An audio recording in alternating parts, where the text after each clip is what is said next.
apesar de não me lembrar, enquanto pessoa, de não ser livre, sinto uma certa alegria quando falo de liberdade. Viva a liberdade! Liberdade é tu conseguires sair dentro da tua zona de conforto e já à procura de mais e aquilo que na realidade se satisfaz. Poder falar à vontade, ser livre. O pensamento, pensar, falar. A minha liberdade acaba onde começa a liberdade do próximo. Eu acho que muitas pessoas não percebem isso bem. Viva a liberdade! Viva! Viva! Viva a liberdade! Viva! Viva a liberdade! Viva! Viva a liberdade, mas passados 50 anos do 25 de Abril ainda nos falta um certo sentimento e um sentido de comunidade, de interdependência. Acho que pode ser um sonho, mas esta ideia de que o conjunto é um todo que pode ser unido era uma ideia marcante. Estou certo que quem sonhou Abril imaginou que todas as atividades iriam ter essa possibilidade. Bem, possibilidade nós tivemos, mas também tivemos e temos tido um certo choque geracional. Tenho alta confiança nesta geração que agora está a praticar a cozinha. Obrigado a todos aqueles que até agora o fizeram. Mas agora é preciso olhar para o futuro e achar novos modelos das pessoas interagirem umas com as outras.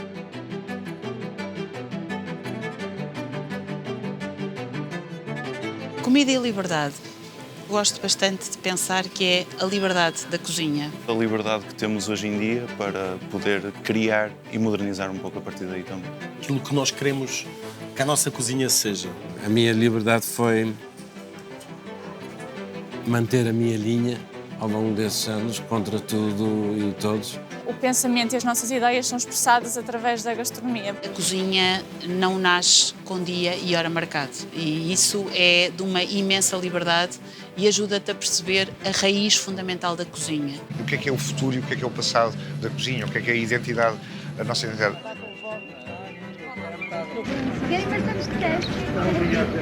Nos últimos 50 anos, eu acho que tudo mudou muito no que se relaciona com comida. Vivi o 25 de Abril. Lembro-me bem da evolução alimentar. A ideia que eu tenho é de uma coisa mais tradicional, mais cinzenta, mais fechada.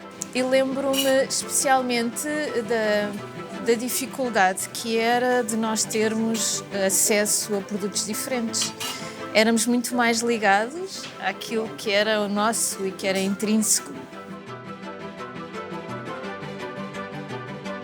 Logo a seguir ao 25 de Abril, em meados dos anos 70, houve uma coisa que me marcou muito, que foram os restaurantes de Jorge Val. Era uma comida completamente diferente, a cozinheira tinha sido cozinheira da Embaixada do Peru. Pouco tempo depois, criou a Casa da Comida. A Casa da Comida foi um restaurante com mais requinte, era completamente diferente do que acontecia cá. E é muito bonito ao longo destes 50 anos até aos anos 80 perceber que nós ainda arrastávamos um bocadinho daquilo que existia em termos alimentares, enfim, com produtos muito, muito específicos. Há 30 anos atrás não havia cozinha portuguesa. Eu lembro-me quando me convidavam para ir cozinhar ao estrangeiro, a pergunta que surgia é: mas o que é a cozinha portuguesa? E o comentário geral das pessoas, portugueses, é que a cozinha portuguesa é bacalhau, cozido e feijoada. Cozido é só português na medida em que os produtos usados são de Portugal. Mas não é um prato diferenciador, digamos, da nossa cultura. Bacalhau, com certeza, e feijoada pode ser brasileiro como pode ser português. Mas havia essa dúvida do que é a cozinha portuguesa. Eu lembro-me de a primeira vez que fui ao Consenso, onde estava Joaquim Figueiredo, e que foi assim também: o que é isto? Isto é outra coisa, diferente daquilo a que eu estou habituada.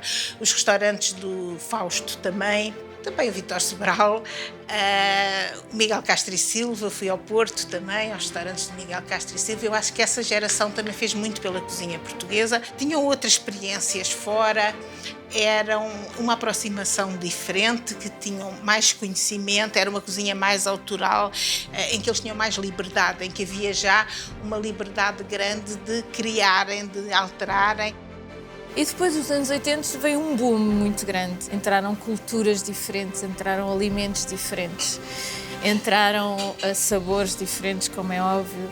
as técnicas. Eu lembro-me, e não foi há 30 anos, foi há 15, 18 anos, em que estavam uma série de pessoas de várias partes do mundo, opinion makers, com portugueses. O menu tinha bacalhau, porco alentejano, e no fim um dos portugueses virou-se para mim: peço desculpa, mas explique-me aqui, isto é cozinha American style ou é francesa? E eu disse: mas o que é que o senhor acabou de comer? Pezinhos com entrada, isto e aquilo. Sabe que isto tinha bom aspecto. Por isso, a cozinha portuguesa não podia ter bom aspecto. Mas, no início dos anos 2000, começou uma segunda fase. E nesta segunda fase tudo evoluiu muito rapidamente, foi assim um turbilhão, também muito influenciado pela cozinha em Espanha, pelo Ferran Adrià, pelo El Bulli. Eu acho que aí se pode falar de facto de liberdade, e às vezes alguns cozinheiros que trabalharam com eles dizem que o que os marcou não tanto a cozinha que faziam, mas o facto de não haver preconceitos, tudo era possível, haver liberdade para tudo. Eu acho que hoje em dia a liberdade que nós temos em termos gastronómicos é essa mesma, é nós conseguirmos, e que nós nos devemos agarrar nela, é conseguirmos manter ainda muito vivo técnicas e sabores antes do 25 de Abril e aquilo que nos trouxe a liberdade. Sempre que estou a criar algo novo, quase impossível eu não pensar em coisas da minha infância. E eu quero que seja assim, porque eu quero que a minha pastelaria seja moderna, mas ao mesmo tempo que seja familiar às pessoas. Desde o princípio, a minha grande fonte de inspiração foi pegar na cozinha portuguesa e valorizá-la. Os produtos, as técnicas.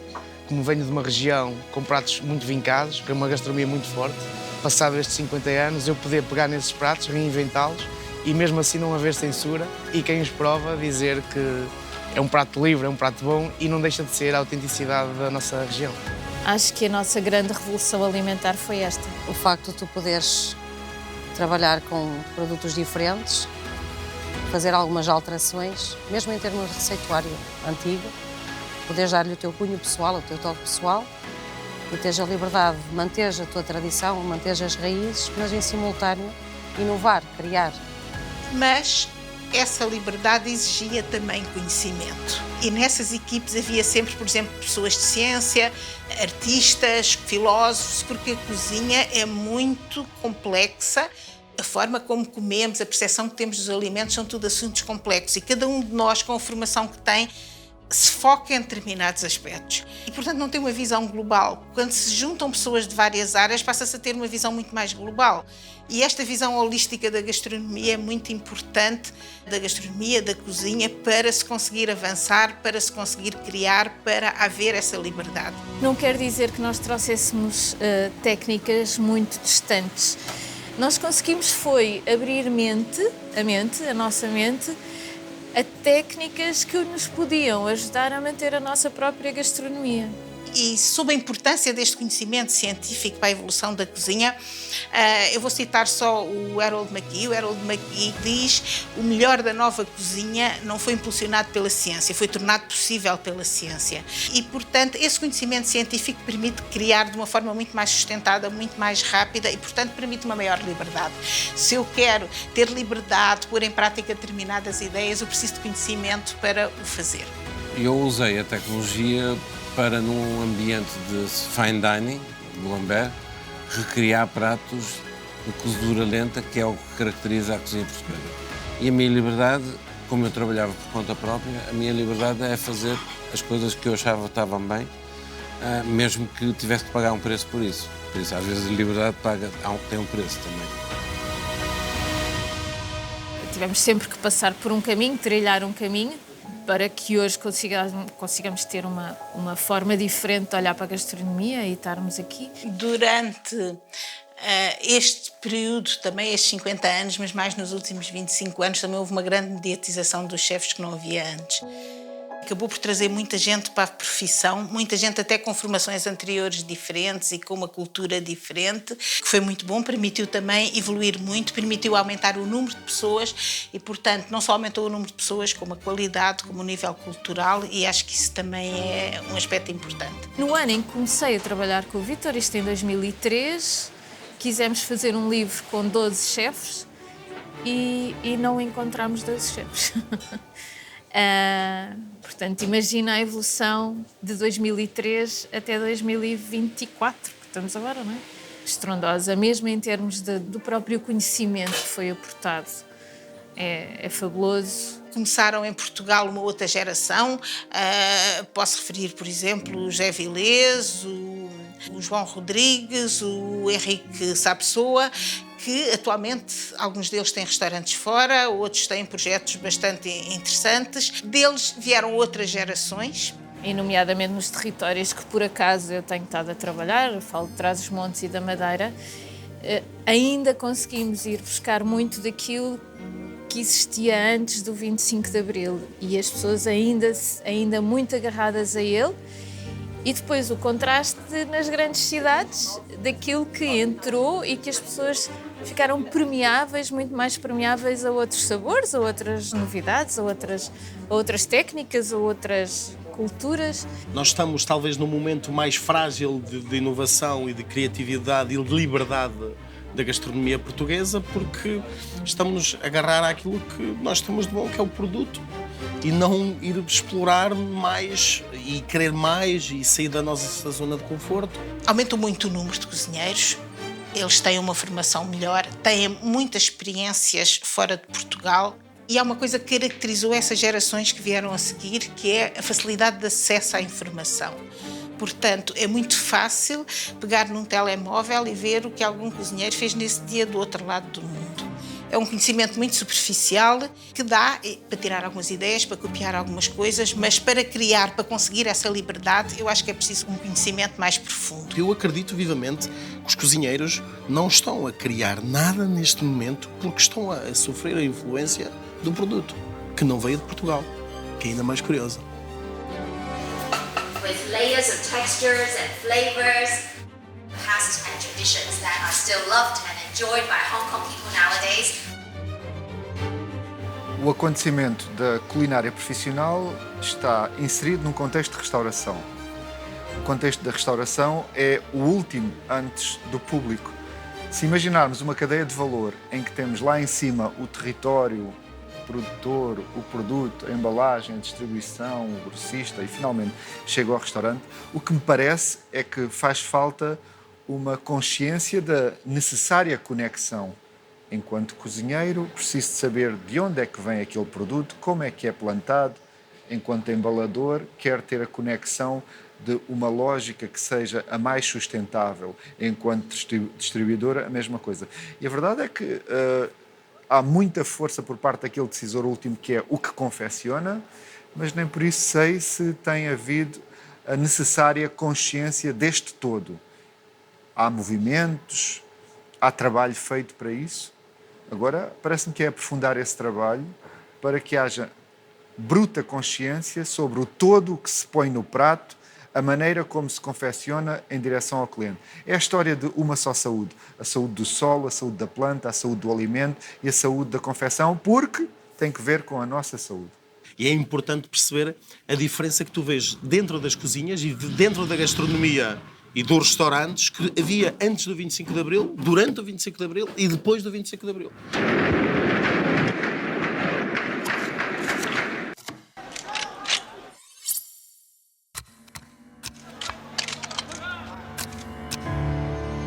Eventos como o Congresso de Cozinha trouxeram um bocadinho do cimento que é necessário, da evolução que era necessária para nós termos hoje uma classe muito mais unida, uma classe com muito mais saber, com muito mais massa crítica, porque consegue evoluir numa condição humana muito mais positiva.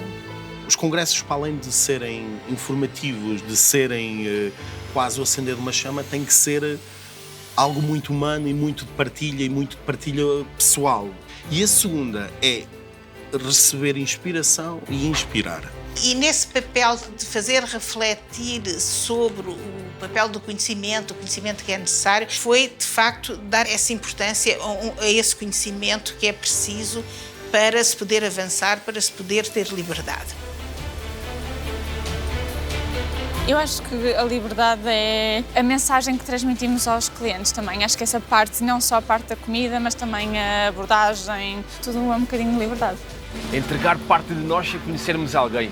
Depois é tentarmos perceber que aquela experiência tem que realmente valer a pena. Toda essa relação acaba por ser a mais interessante.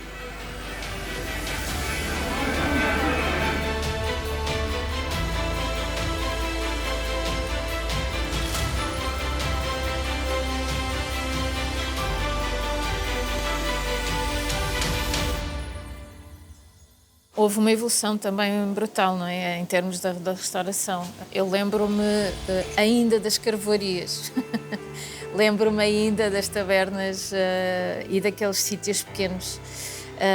Lembro-me da falta de condições. Tudo o que fosse refúgio ia para a cozinha e a grande importância estava sempre no serviço de sala. E as grandes mães que nós tínhamos antes do 25 de Abril dentro das cozinhas eram pessoas que vinham de colónias. Ao longo dos últimos 50 anos, foi-se alterando. E se tu reparares, as cozinhas mais tradicionais têm senhoras, as cozinhas mais modernas têm homens. No Porto havia uma coisa curiosa, os snack bars. Snack bars é um sítio onde, em teoria, pelo nome, é uma comida rápida, ao balcão, muitas vezes, mas ia-se ao snack bar e depois tinham cozida à portuguesa e feijoada e N coisas. Portugal ainda estava muito numa fase de se descobrir e de se afirmar. Houve uma evolução na nossa exigência quando nos sentamos à mesa. É bom nós percebermos que existem muitas coisas diferentes e o que é que isso nos transforma no nosso interior e mostra-nos especialmente liberdade.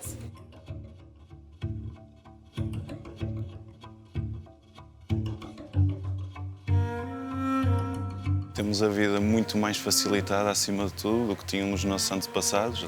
Temos as portas cada vez mais abertas também para novas experiências e novas coisas que possam vir a surgir. Acabo por achar que a revolução dentro de um restaurante foi um melhoramento muito grande, especialmente da necessidade. Hoje vamos ao restaurante por gosto, não é? E anteriormente era muito mais difícil irmos ao restaurante por gosto. Iríamos quando tínhamos necessidade quase absoluta, não é? Isso é uma revolução.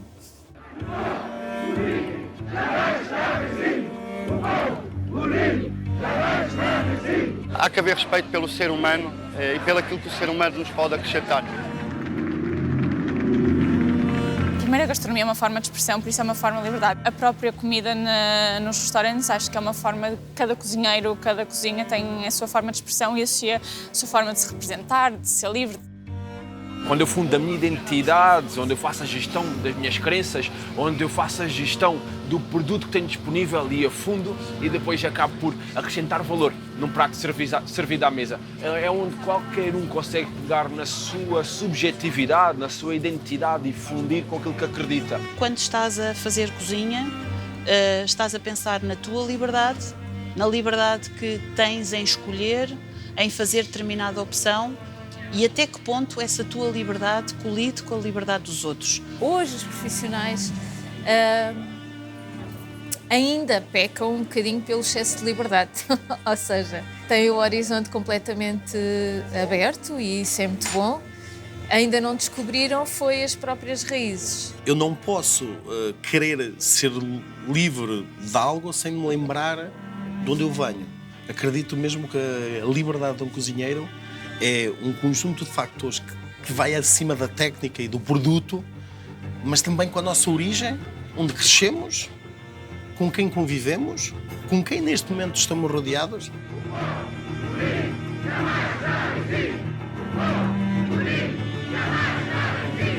Eu acho que nós temos uma relação difícil com o nosso passado.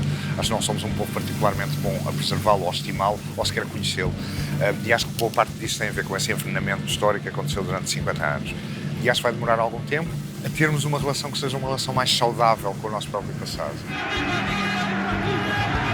Faz-nos falta as ligações que nos fazem melhorar e é o que eu costumo dizer, às vezes é preciso dar um passo atrás para poder dar dois à frente para que este mundo se torne também um sítio melhor. Portanto, é importante avaliar as heranças culturais que nos foram deixadas, como reaproveitar isso para para termos uns melhores princípios no futuro. Passámos por várias fases, não é? Os restaurantes, que eram basicamente restaurantes de pessoas que contratavam outras para cozinhar. Depois, a própria evolução dos cozinheiros enquanto proprietários e enquanto antes havia uma necessidade absoluta de que o negócio fosse mandatório de tudo o resto. A entrada dos chefes enquanto empresários da restauração trouxe uma visão gastronómica muito superior. A liberdade é uma coisa que nós temos que cada vez mais olhar para ela e para o futuro, como é que nós vamos querer ver-nos daqui a 10 anos. Eu gosto sempre de pensar como é que eu me quero ver daqui a 10 anos e essa é a liberdade que tu neste momento tens. Agora estamos numa época que vai ser de grande mudança. Estava a ler um artigo em 2050, são mais 25 anos, que não íamos ter café, não íamos ter chocolate, não íamos ter muitas das coisas que consideramos garantidas agora e que são básicas por causa das alterações climáticas. E mais uma vez aqui é preciso fazer o que se fez no princípio deste milénio, que é abandonar preconceitos, é ser criativo, é procurar o conhecimento para nos fundamentarmos, para ter essa liberdade de criar e para conseguir viver uma época nova em que tudo vai ser diferente. Maior consciência daquilo que é o momento atual em que estamos a viver restauração e a nível mundial, a nível ambiental, essencialmente. Para mim, liberdade é muito as minhas opções. De poder escolher o teu caminho. Como poderemos nós mudar o futuro usando a nossa liberdade? Esse será, talvez, o futuro da cozinha. Pensar até que ponto poderemos limitar as nossas escolhas para que a nossa liberdade não nos mate.